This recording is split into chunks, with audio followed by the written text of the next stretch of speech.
Lines, Steve Sisson and Floyd Whiting. Good morning and welcome to the Jackson Electric Open Lines. I am Floyd Whiting and I'm here with my friends Steve Sisson and Trevor Jackson. We're your open line guys. Give us a ring, 674-4443 or 672-5763. We're going to head right over to the poll question. We're glad to be back after a couple weeks. The break was nice. The parade was beautiful. It was, yeah. I loved that. I had a great time out there, and I want to thank everybody who took the time to talk to me. Yes. It's always good having those folks who want to talk. Yeah, you got to put them on the spot right there. And, sometimes they want to talk, sometimes they don't. Sometimes they wave you off, and that's fine. Yeah. You know, I understand. When I was out there doing my thing with the military, I wasn't always real kosher with talking with I mean, sometimes you're just there, you want to watch the parade, don't want to be bothered by people. Yeah, come on, man. I totally understand that, but I do appreciate folks who come up and just kind of give us their perception of everything. Sure. Everyone was having such a great time out there. Yeah. And all the runners, fantastic job, guys. That's something that I guess I could do it. I just make the decision not to. Sure. Easy to say that. I suppose I could do it if I really wanted to. Yeah, I'd have to train all year just to run in that one. Yeah. And it's been a while since I actually ran. So, but what did we have on the poll question? The question was, what is your favorite part of the Sheridan Rodeo? I don't know if we want to go through all of these. We had quite a few options. I'm sure there are others that we hadn't thought of that maybe some people enjoy about that week. But there was a pretty clear winner in There really the poll. was, yeah. 37% of all the votes, which was more than anything else, the Indian relay races are their favorite part. Yeah. So the top three, the Indian relay races, the parade, and then the rodeo itself. When I had members of the Rodeo board in here for an interview the week before everything kicked off, they said that they could fill the stadiums just on the relay race. I'm sure that's true. Yeah. And this was my wife's first rodeo, quite literally. And we were down there on Saturday night, and it was a fantastic time. I got to see the relay races for the first time, and she got to see her first rodeo, and we had a great time. But yeah, right after that relay race, people were up and walking out. I'm like, what? They came just for that. A lot of people show up just for that relay race. Yeah. And it is exciting. Oh man, yeah, that is action-packed, intense stuff. The exchanges anything can happen. Oh yeah. It's intense all the way to the very end. You could have somebody, 3-4 horses ahead, but if they don't get that changeover right on the money, that's the key. Man, I think that's one of the most exciting parts is it can change. Yeah, it doesn't matter if you're in the lead. It's all about that last run. And those exchanges are dangerous. I mean, I know. Yeah, you've got horses coming in full speed from the other side. You're trying to jump off of one, jump on another. They're all fired up. They're excited, and it can get hairy. Oh yeah. And that's what makes it fun. Yeah. You know, when I was a kid, they had I don't know if they have them here, wild horse races. Where they take a bunch of wild horses and then you had a team. So you had like someone who held the horse, someone who saddled the horse, someone who rode the horse, and these teams would just go out there and these guys practice all year long, like most people do for these types of events. And I always admired the guy who had to go out there and just hold that beast while someone else is running up, trying to throw a saddle on this thing, sometimes for the first time. A saddle going on this horse. And it's a heck of a ride, man. That's fun competition to watch. Yeah. And again, one of those situations where it's like, yeah, it's fun because it is dangerous. Right. It's dangerous. That's part of the excitement. Absolutely. You can't sit there, ride a bull, and say that, oh, well, there's no risk in that. Right. There's a reason they saved the bull riding for the end. There's a reason. That is the finale. And I'd say the bulls won this year pretty clearly. Yeah. It's a good stock out there. Oh man, yeah. And I will say that is something that can determine a good rodeo or a boring one. That is very important, stock. Yes. Those animals know what they're doing. Oh, there was some great stock this year. Saddle bronc riding was fantastic. Oh my goodness, was it? Yeah. Holy cow. Yeah. Yeah, I saw the highest score I've ever seen Saturday night. Yes. It was like a 92 or something. That was impressive. Yeah. I was speaking with some guys afterwards that they're record-breaking for the area. Yeah. I mean, that was absolutely amazing. Best ride I've ever seen. Best ride I've ever seen. And, I covered Cheyenne Frontier Days for quite a while, so I've seen a lot of good rides, but my goodness, that was amazing. And we've got a caller. Go ahead, caller. You're on the Jackson Electric open line. Yes, it's me. It's you. Okay. Well, because it is, after all, an election season, I would like to make a couple comments this morning, and I'll go ahead if I may. You know, Dr. Thomas Bennett, who is running for coroner, has made a virtue of the fact that he is a forensic pathologist. That is his leg up on his candidate. That is to burnish his credentials. And this is true. He is a forensics pathologist. You don't have to have one to be coroner. Most coroners aren't, actually. But here's what I want to remark on, and I think the voter needs to be informed. Dr. Thomas Bennett has a somewhat problematic, and that is the word used by the press, in the past as a forensics pathologist in Iowa. He was basically charged with misuse of state facilities to do privately contracted work, and his decisions were reversed on his findings on some infant deaths in Iowa. He resigned as Iowa State Medical Examiner in 1997 after having worked in Iowa for 8 years. Then he came to be a licensed forensic pathologist in Montana and Wyoming. In Montana, and there's extensive press on this, a forensic pathologist with problematic record will no longer contract autopsies, according to Montana's Attorney General's office in 2015. Okay, there's been an extensive work, a story done by a Pulitzer Prize-winning journalist out of the Los Angeles Times, a man by the name of Barry Sagel, who in 1999 was addressing what happened in Iowa. Judging Parents on 4 Specks of Blood is what the article's called. Why I remark on this is very early there was a small little courtesy thing in the Sheridan Press, October 7th of 2017. Forensic pathologist finds perfect fit in Sheridan. 2 years ago, forensic pathologist Thomas Bennett moved to Sheridan to provide autopsy services for coroners throughout the state, which he does, despite a mixed past with the state of Montana. Kane Funeral Home staff have fully embraced Bennett's years of experience. Well, in referencing this, I was curious as to where Dr. Bennett's business address was. Dr. Bennett's home and business address are the same as P.J. Kane's home address, leading me to believe that he lives perhaps in rental property, but at P.J. Kane's home address. And the problem for me is this. If Sheridan County moves forward to build a regional coroner's center, which has also been featured in Dr. Bennett's campaign ad, a regional facility, the county would be on the hook to represent Dr. Bennett should there be an issue of litigation. We would provide his defense as an elected coroner because he would be wearing basically 2 hats.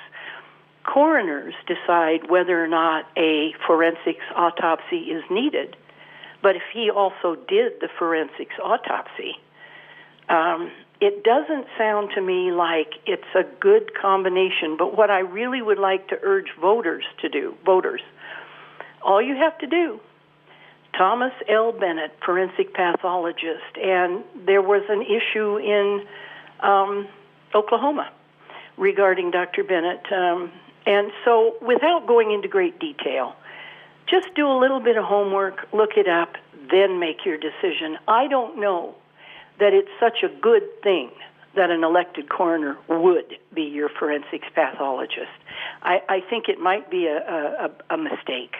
And that's all I wanted to comment on this morning. And we're getting mighty close to voting, and I'm hoping people will look this up. And I thank you, gentlemen, for giving me this opportunity. Thank you so very much. All right, thanks for the call. Okay, so Trevor, what would you say was your favorite part of Rodeo Week this year? Friday was a good time. It really was, wasn't it? Yeah, we had a good broadcast this year. It was a lot of fun seeing all the people. Yeah. I think, this year for me, being out there on the street was, obviously much, much different than last year. I know a lot more people. I shook a lot of hands out there. A lot of people stopped to say hi, and it was like seeing friends. It was really fun this year. Last year, it just felt like a little more work. You were more on your stride this year. Yeah. It was more on the stride. You kind of had the routine down. Yeah. And you guys up there, running the IT side of this thing, everything went so well. Yeah. And I just want to say, as a member of the staff out there on the ground, thank you for all the work, because I witnessed this. What was it, a week you guys sat in here making sure that everything was going to go well? Yeah, it's about a 2-week setup, and then it all happens that day, and then you tear it all down. So. Yeah, you guys did a fantastic job, and I greatly appreciate that. And I loved how we did the video feed this year. Yeah, that was a nice addition, being able to get more camera views and things like that. And we've already got some plans to make it a little more robust next year. Yeah. We had some issues with some of the cell phone service. We were kind of anticipating it as a lot of people got into the downtown area, those towers would get pretty busy. Oh, yeah. And it started to happen during the bed races. We started to see some degradation in the quality of the video, but we were able to switch to a local Wi-Fi and get it to go good for the parade again. So we'll have some improvements for that process for next year. But other than that, I think things went exactly as we hoped they would. Now, like during the bed races, we're looking at a whole town of folks who got their phones out, and they're wanting to live stream this, they're wanting to show it. Maybe they got a friend in the race. And even just having your phone there, it connects to a tower. And so it has a connection established to the tower. Even if you're not doing anything on the phone, it has cell service. And it's going to slow everything down. Yeah, and so those towers just have so many people connected to them that sometimes you start losing quality of your... So if you were watching the feed, you were seeing stuff got a bit blocky and jerky around the bed races. And then when we got the parade going, we were able to kind of stay in that local Wi-Fi area and have smoother video after that. But now, one thing that I will say, during the summer season, cell phone coverage in this area is terrible.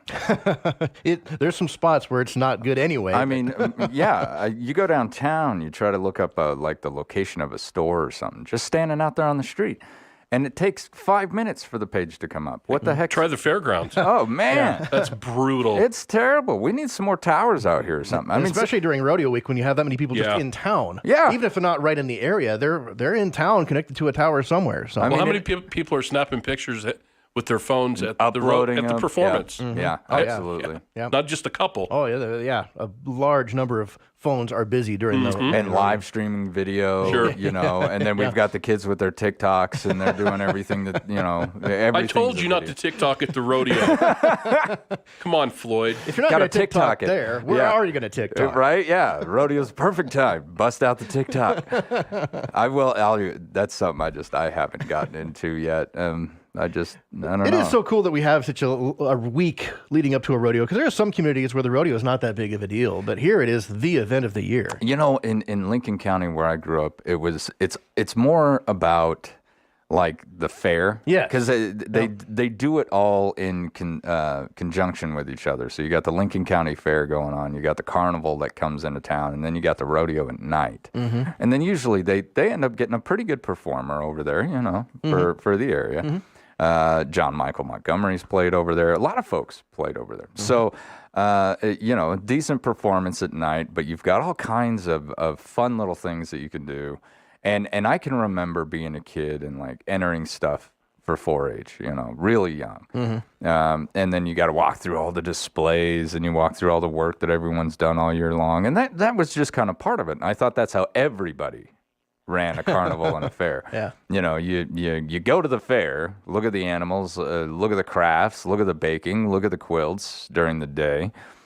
You enjoy the carnival as the evening sets, and then Dad tells you to hurry up because you're not going to get a spot in the stands for the rodeo. All right, we got a caller. Go ahead, caller. You're on the Jackson Electric Open Line. Hello. That is you. Oh, thank you. Appreciate you taking the call. The fair and rodeo is great. Yeah, it does give examples and exhibits. I was part of 4-H and growing up, and lets us know where we get our food from. Right now, unfortunately, we're having some land grab or these public-private partnerships that are getting together to lower emissions, and over in the Netherlands specifically, and their neighboring countries are protesting bringing tractors in because they're fixing to be shutting down major farms that contribute substantially to Europe. There's actually been gunfire involved already, and one of the businesses of the brother of the president of the Netherlands started a grocery store with the help of $600 million from Bill Gates. It is burned to the ground. So we just need to pay attention to what's happening to these farmers and ranchers out here with these mandates that are being pushed on people. The farmers over there aren't having it, and the farmers here are just getting aware of it. All right. Well, thanks for the call. We got another caller. Go ahead. You're on the Jackson Electric open line.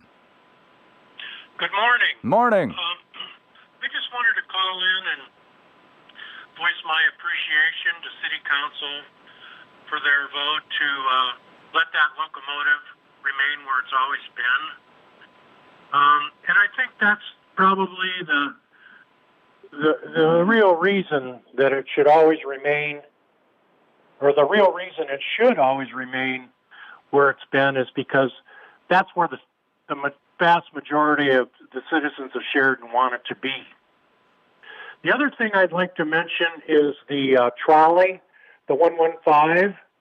I would really like to see that trolley put up on display at the corner of Main and Coffeen Avenue on the DSA property, the Downtown Sheridan Association property. It just seems like a logical place for the old trolley to be put on display, because it would be a centerpiece for the city, and so many people coming in and out of Sheridan and the local citizens themselves would be able to appreciate it on a personal basis, almost on a daily, if not every other daily basis. So it would be a great place for it, and the city of Sheridan already owns that piece of property, so it would be a fairly easy lateral move. Now, the office space for the DSA down there could easily be moved anywhere in Sheridan, but I think it would be a great focal point in trolley. That's all I had to say. All right. Thanks for the call. Now, we're going to take a quick commercial break. You're listening to the Jackson Electric Open Lines on 930 KROE and 103.9 FM. Sheridan.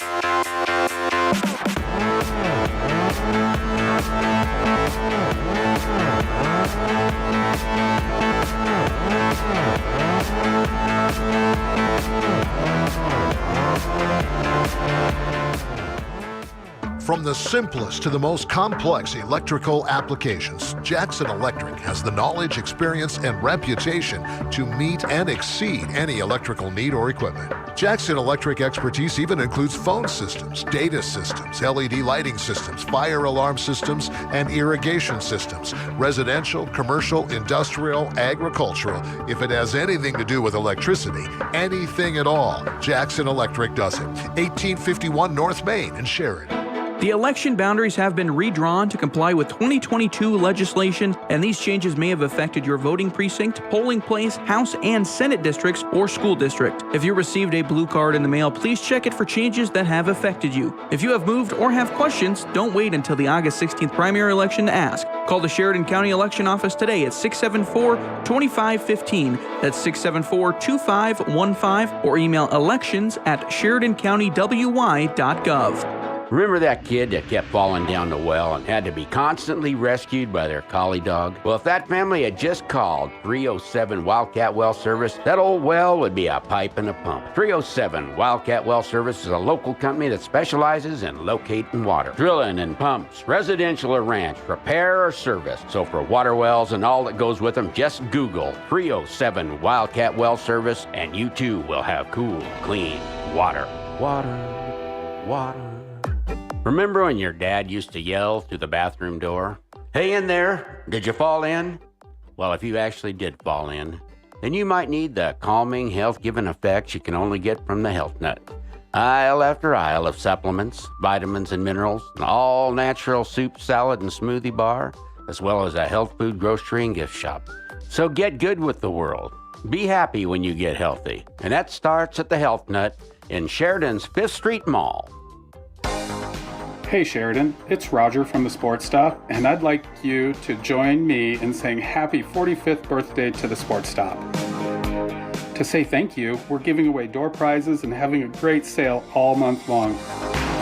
Additionally, 2 different drawings you can enter in the store that value up to $500 each. Thank you again, Sheridan, for your support, and we look forward to serving you for another 45 years. Are you looking to make extra cash and sell your unwanted items? Go to SheridanMedia.com. Post your items for free or choose from our menu of options. You can have your items posted in the Country Bounty, read on Swap Shop, or listed on the front page of SheridanMedia.com. Go to the classified section on SheridanMedia.com. Let's get your items sold and turned into cash. If you're a business owner, you can post your employment opportunities. It's all right there. Classified section, SheridanMedia.com.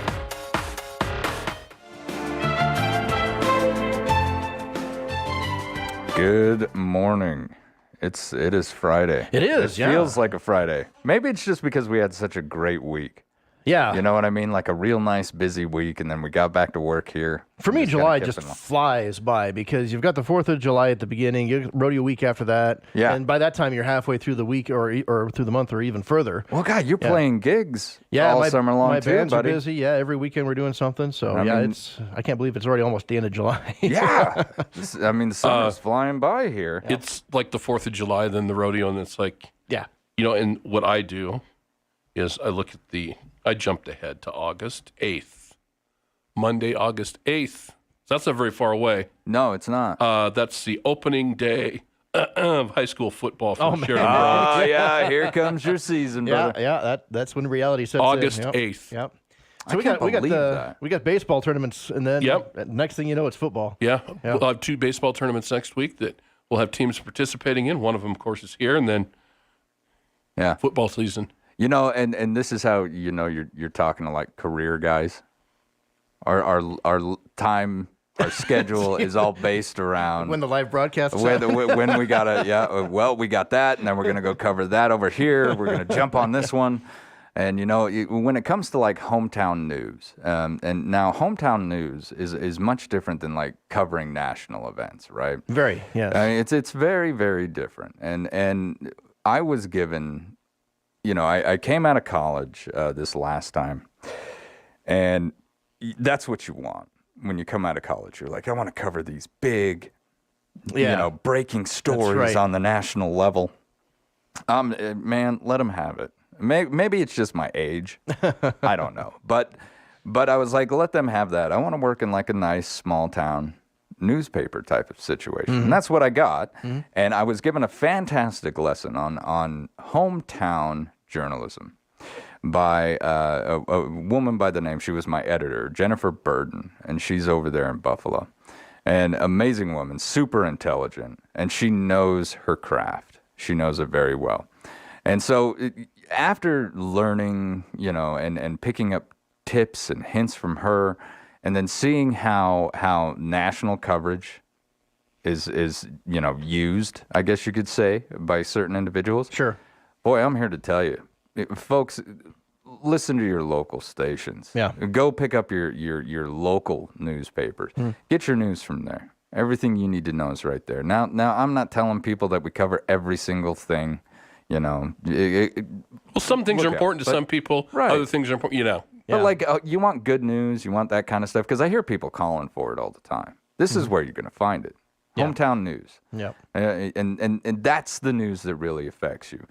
And something that I want to talk about as we go forward here, speaking of hometown news, is being a part of the strategic planning of your community. This is something else that I hear a lot from listeners. You know, hey, they're hiding this from us. I feel like I'm not involved. Well, this is, check it out. We got a survey and a partnership of all the member organizations of the Sheridan Economic Development Task Force. And this is made up of the movers and shakers here in Sheridan. All your economic forces, your chamber, your government, your local government forces, and the Wyoming Business Council. A Sheridan review is going to be conducted, known as Thrive 2035. If you listen to the show, I've actually covered this twice. I had members of this Economic Development Task Force and the Wyoming Business Council in here yesterday. Before that, I had the mayor and a councilman was in here, and we were talking about it then. This is a way that you can be involved. Your voice will be heard. Community review, it's a small survey of sorts to gather the input of residents and visitors, which is something that I really liked, and visitors. Because visitors come here because it's an attractive, beautiful place, and this is where they want to spend their money. So you're going to be able to see this on government websites, Sheridan County, the city of Sheridan. You're going to be able to see this on chamber website, Impact 307. Now, it's available to take right now. And the Sheridan Community Review, Thrive 2035, wants to know, where do you want your community to be in 10 to 15 years? Where do you see it? Where do you see this this little experiment called Sheridan going? It only contains 3 questions, and then it asks for your zip code, because I want to know where you actually live. Sure. So the 3 questions: what do you value about your community? So let's take this, guys. Let's take a community review. Okay. So I'm just going to throw that first question. What do you value about your community? What do you value? And when I say community, it can be the city of Sheridan. It could be Sheridan County. It could be the greater Sheridan area. What do you value about your community, Steve? The first thing that comes to mind is it's a great place to raise kids. Yeah. I think you can feel safe letting your child play out in the neighborhood, and the schools are great, and I just think it's a relatively safe place for children. Yeah. Yeah. Absolutely. First thing that comes to mind. Kids. Yeah. And raising family. That's the goal of a lot of us, right? Not all of us, but a lot of us. Yeah. I want to raise my kids in a safe environment. Trevor, what do you value about your community, brother? I mean, there's lots of different things. Yeah. I mean, I think of practical things like our infrastructure is pretty good. Yeah. Yeah, I would agree. And it's constantly being upgraded and worked on, even though sometimes construction's a hassle. Yeah. They're going to tear Main Street up. But it's a necessary evil. Exactly. Yeah. It's kind of like highway construction. Yeah, it's going to take you a little longer on your trip, but they have to do it. Yeah. Otherwise, it just falls apart. Stuff like that. I think the people here are great. The size of the community, I think, is really nice. Yeah. Where it's bigger, but it's not. It's not. It's for our state. We're kind of I guess they would say one of the bigger towns, but we're still pretty small. Yeah. Right. Yeah. And we do have somewhat of like a small town mentality. Oh yeah, and we have in a super. I don't know. You can find a better Main Street. Oh, my it's goodness, beautiful down there. Our Main Street. It is. There's so many towns you can go to where there's a lot of empty buildings on main streets, and ours is just. That's probably the one thing that I get commented on the most from people that don't live here is our Main Street. They just absolutely think it's great. Well, it's vibrant. It's alive. Those stores are full, and they're full of people. I'm sure the store owners are like, well, I'd like to see more. But then how much that artwork has, with all the sculptures, has really enhanced downtown. Absolutely, it has. And a lot of people do a lot of hard work to make it like that, you know? Yep. Not just to get it out there. All those flower planters down there and stuff, and people are out watering that stuff, and we take care of our downtown. I think so, and it really, really shows. And our business community is just super. I mean, look what they support. And this is one thing that I do want folks to know. We have a different perception of that. Maybe you go to a store every now and then. Up here at the radio station, we work with these owners quite all the time. We get to know these people over, and we develop a relationship.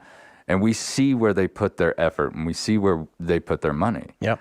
And that business owners in this town really care about this town. I mean, they reinvest within their own city. And that's the only way you keep that city alive. And they have a tough job. I mean, there's a lot of competition working against them. Online shopping. Yeah. I mean, I was talking to my brother last night, and, we were just, every once in a while, we got this thing where we'll throw out stupid business ideas at each other. Hey, we could do this. We could do that, and he's still in the Army, and he's looking to retire eventually. Rather soon, but he's going to be young. So we start exploring, well, what could we start, And the one thing that he said, we're always going to be competing against Amazon. Yeah, and that competition's tough. I mean, the profit margins are pretty narrow in a lot of cases. And so you got to really work to make it work. You do. Yeah. And they're up early every day. They're networking with everyone that they can. And they're trying to get the word out. I mean, it's a 24/7 job to own a small business, and man, I look up to anybody who's got the gall, who's got the guts to get out there and do that, live that dream. Maybe I'm just selling coffee. Right. Not a big deal. But that's what I want to do with my life, Small business. Those are the great places, like just local coffee and things like that. Those are fantastic things. That's where you want to go hang out, exactly. Isn't it? That's where you want to take your kids. I'll get you a little, what do they call it? Like a fruit smoothie. Right? I used to take my daughter down, get her fruit smoothie. Dad, get a coffee. That was like a Saturday morning. Yeah, one thing I like about Main Street is you've got great places to eat that are unique. And, coffee shops and things like that, they're fantastic. It's great for tourists. It's great to live here and have that. Yeah. And a nice little watering hole here and there. You know what I mean? Yep. But I've got a caller. Go ahead, caller. You're on the Jackson Electric open line. Hi. I just heard you talking about what you liked about Sheridan, and I'm just headed to make some flyers about a special person in our church. And so I would say the best thing about Sheridan is its people.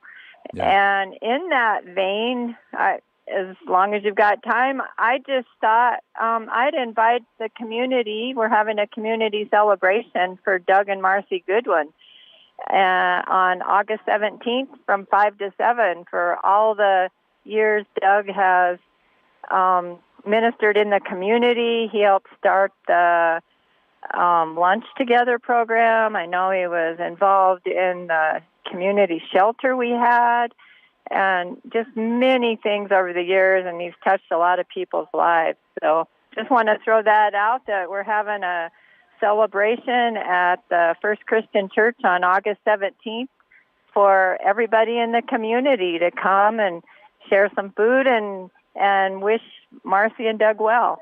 First Christian Church, August 17th, 5 to 7. Yes. All right. There you go, folks. Head on down there. Say thank you. It's people like that in your community that make it better. Mm-hmm. It's people like that make a community a community. Right. Yep. You know what I mean? Yep. Communities, it's a big word and it's thrown around a lot, but that word has value. Mm-hmm. That word has value. All right. I got another caller. Go ahead. You're on the Jackson Electric open line. Yes. I just wonder if people went down to the community concert in the park on Tuesday night and saw the Gilly Girls. Community park, community concert. I saw footage of it. I was not there, but I saw some video of it. Well, I'll tell you what, they were dazzling. There's two sets of twins, 15 and 17 years old, and they performed like, just unreal. Mm-hmm. I'm a musician, retired musician. And everything they were doing was just 100% perfect. And I love seeing that live music, especially in that like smaller venue, like in parks and in coffee shops and stuff like that. That's where you see like some fantastic talent, And when is the next concert in the park?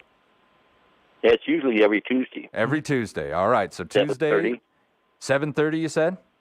Yes. All right. Tuesday, 7:30, folks. You can go down. As a community, and get some nice live. You have to bring your own chair. Yep, that's all right.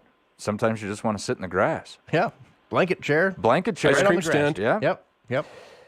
All right. So there we go. We got two.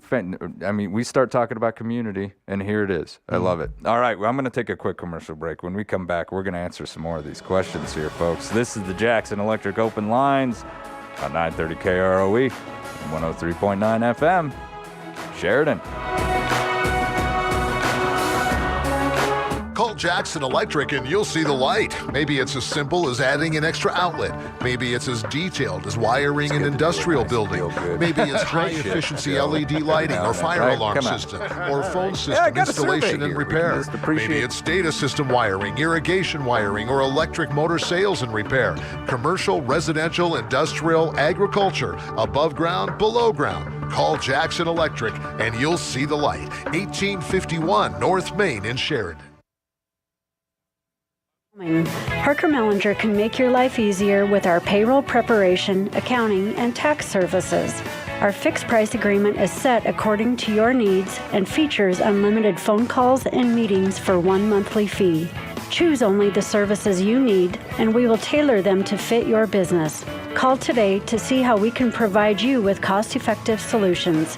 Parker Mellinger, 1811 South Sheridan Avenue, Sheridan. If we don't abide by the Constitution when it is politically inconvenient, then we will not have the Constitution as our shield when we need to defend our First Amendment rights and our Second Amendment rights. I'm voting for Liz Cheney because she believes in the Constitution, and this is what our country was built on. And we need somebody like Liz who will fight for democracy, fight for our Constitution. She's doing what's right. She's standing up for our constitutional rights. I really support and hope that you'll vote with me for Liz Cheney. I'm Liz Cheney, and I approve this message. Paid for by Liz Cheney for Wyoming. The owners and staff at Kane's Funeral Home would like to thank the families of Sheridan and Johnson counties for choosing Kane's and allowing them to serve you during these hard times. Kane Funeral Home makes it their mission to take the stress and uncertainty out of ceremonial services. They own and operate the only crematory in Sheridan County, so your loved one is always in their care. Kane's Funeral Home. Call 673-5837 or visit them online at kanefuneral.com. Hi, I'm Dr. Tom Bennett, board-certified forensic pathologist from Sheridan. I'm a candidate for coroner of Sheridan County. My opponent is Dr. Robert Bird, a retired dentist. With this election, we are transitioning from a funeral home-based coroner office to a freestanding investigative facility. I have been helping the majority of Wyoming's counties make this transition for years, and I hope to now serve Sheridan County as we grow. Paid for by Dr. Tom Bennett.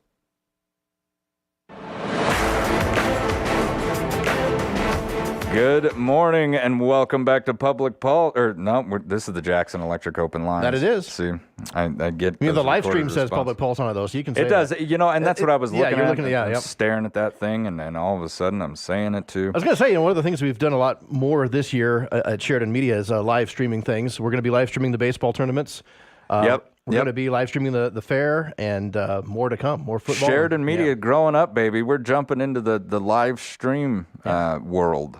Right. It came around. Yeah. It's been kind of experimental over the past year. Yeah, we've done bits and pieces, but now we're really getting behind it and really making a push to really put a product out there. And I think our rodeo parade broadcast was an example of what we can do, and the Sheridan Trooper baseball games.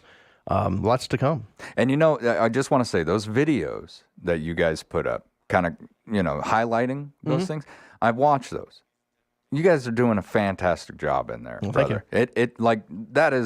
That's high quality stuff, and it's great to see that coming out. Yeah, we're excited about what's coming up in the next football season and all that. So yeah, it just highlights it. And today we're highlighting Sheridan, appreciating what we have, and we're doing it through this survey, Thrive 2035. This is a survey that you can jump on.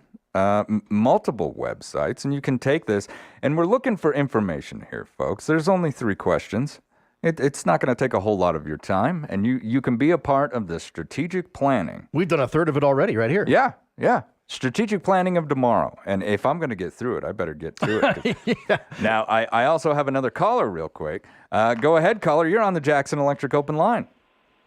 Yeah, we went to the rodeo on Thursday night, and the best part of the rodeo that I liked was the 12-year-old girl that rode 2 horses It's in amazing. the arena, and she just did a fabulous job of riding those horses. And you know, that's something you don't see a lot anymore, huh? Right. And then 2 of the horses that came in the arena were Mustangs, and she rode them through the stakes that were lit up on the top of them, and those horses just knew what to do with her and her riding ability. And that's the best part of the rodeo that I thought was on. Yeah, that was impressive. And you know, I'm glad you brought that up because her horsemanship, it's stellar. Right. I mean, it's stellar. Yeah. I've you know, I grew up with a lot of horsemen around me, but I've never seen like a trick rider like that. And you know, that used to be a staple, right, to any Old West show. You had trick riders. And you don't see that much anymore today, especially out of our youth. And that's not a complaint. You know, hey, some things time fade out of change. popularity, that's right? exactly it, So now it's you know, kind of a novelty. And so yes, I think that's absolutely fantastic. Thank you for pointing her out because every day that young lady's got to go out there. Oh man, yeah, that's constant work. I mean, the All the connection time. between the rider and the animal doesn't just come out of nowhere. That comes out of hours and hours and hours of work. The trust, you know, and that announcer, when I was watching it, that announcer because I saw her on Saturday, that announcer, he just kept saying the trust. Right. But he's right. That is so important. I mean, those animals trust that little girl with their life, and it was great to see. All right, so let's move on to our next question. What do you value about the Sheridan area? So we've talked about our community. Now what about the greater Sheridan area? That's I don't know, top of my head what would come to mind. I think for me, when I thought about moving out of the area, the thing I thought I would miss is being able to wake up, look at the mountains every day. Every day. Yeah. I think just this area, being close to the forest, being close to the mountains, having it be kind of open space, not crowded with people. I think that's top of head. That's what comes to mind. Yeah. Yeah. You know, I think about, like, I grew up in Star Valley, and the Rocky Mountains are literally right there. And so when I lived in the southern part of the state, you know, I'm not going to name cities, but the Red Desert type area. Let's just say that. Yes, this side of the Bighorns is very different from the other side. Holy cow. Yeah. You know, I missed them. I really did. Look, the Red Desert's got its own kind of beauty, and you can learn to appreciate that. But if you're a mountain kid, you're kind of a mountain kid. Right. And so when I got this job, you know, years ago over in Buffalo, I was really appreciative. I got the Bighorns right there now. So I would agree with you. You know, the greater Sheridan region, I love driving to work every morning and looking out there and seeing the big hay bales. Yes. You know, on those rolling hills. It's picturesque. It is. It's absolutely, I mean, that's a postcard, baby. That's beautiful stuff. You don't see that. And I think this is one thing that we really need to know about Wyoming. There's a kid in Chicago right now. He's never seen a tree in the wild. Yeah, his life is the city. He has no idea. There's people in New York, they've never been out of a neighborhood. Never. And this is life. Yeah, or going out of Manhattan is considered going to the country for them. Trevor, exactly. Scare the crap out of them if they came in. Just drop them off. It's too open. The openness would make you kind of... yeah, I think so. I mean, seriously, you grew up surrounded by skyscrapers. You know, the smallest building that you know of is 30 floors high. And then you get out here, it's a different world. It's Mars. You might as well be on Mars, baby. All right. Now, real quick, I don't have a lot of time left, so I'll quit jaw-jacking here, or jaw-jacking. Now, what would you like to see in the future, say 10 to 15 years from now? Because that's kind of the point of this whole thing. You know, 2035, where would you like to see Sheridan, 2035? Oh, that's a tough one. It is. The thing I want to see just personally is the expansions of the walking and bike paths. I think those are fantastic. I'd love to see them go further south, past the college, and expand that infrastructure a bit. I'd like to see some diversification in manufacturing jobs and things like that. Yeah. The north end of Sheridan is looking great for that. I'd like to see more of that growth there. That's what I was going to say. I would love to see the north end of Sheridan suddenly just pop up overnight, like, plants, textile, whatever. Yeah. That's and I fine. think it's already a lot better than it was when I was a kid. That was always kind of the ugly side of town to enter in from. Yeah. And I think it's been dramatically improved from that. And there's good business going out there, and I think more of that would be good. Yeah, totally agree with you on that one. I think that's the part I would love to see grow. Mm-hmm. I would love to see the north end of Sheridan. Well, like I said, just watching buildings pop up out there with good businesses, they're going to be putting people to work. Mm-hmm. That's what I would like to see out that direction. When it comes to like the bike paths and stuff like that, we've got great organizations here, which is something that I want to touch on. And I have a fantastic job. I really do. I get to come in here and I get to talk to people who are working for these 501c3s, these people who are working for nonprofits, and they're volunteering. Some of them get paid, but some are volunteers. All they're trying to do is improve their community. Mm-hmm. All they're trying to do is just maybe bring some art into your life, maybe bring some music into your life. And without those types of people, you don't have a thriving community. So I just want to send an appreciation out there to all the executive directors who come into the show, and we get to talk all the time about the great things that they do. Carrie McMeans from the food group, you got Joe Benson. I mean, and that's just, Liz Cassidy, even at the Y, Aaron Butler over at the YO Theater. And I'm going to stop naming names because I'm going to miss somebody. Right, I'm going to miss somebody. You don't have time left to name them all. But there's some great folks out there who do great work in this Look town. what the Land Trust has evolved into. Goodness. Yes. Those guys. From the time it started, look what it's evolved into. Yeah. And now they're preserving farms. Yeah. They're preserving ranches. I mean, they're conserving our history. Mm-hmm. And they're making sure that generations down the line are going to be able to wake up and see that hay that I was talking about, right? Yeah, it's not going to be littered with houses instead. It's not going to be littered with houses. Yep. It's going to be taken care of, and that heritage is going to pass on. We have some great people in this town, and that, I think that's what I really appreciate about it. Well, I definitely appreciate the arts community, music in particular, personally. Oh yeah, you bet. I partake in that a lot, and it's great to have places in town where you can play live music and people can just enjoy having a drink and hanging out with friends and watching some live music. And that matters a lot. Mm-hmm. The theater is great. The theater, yeah, art. Mm-hmm. We got to expand ourselves culturally, folks. Mm-hmm. Hey, let's just end it with get on there. Take that survey, guys. Be a part of this. Help us strategically plan as we go forward. Yeah. Yep. All right. Manage the future. You've been listening to the Jackson Electric Open Lines on 930 KROE and 103.9 FM. Sheridan.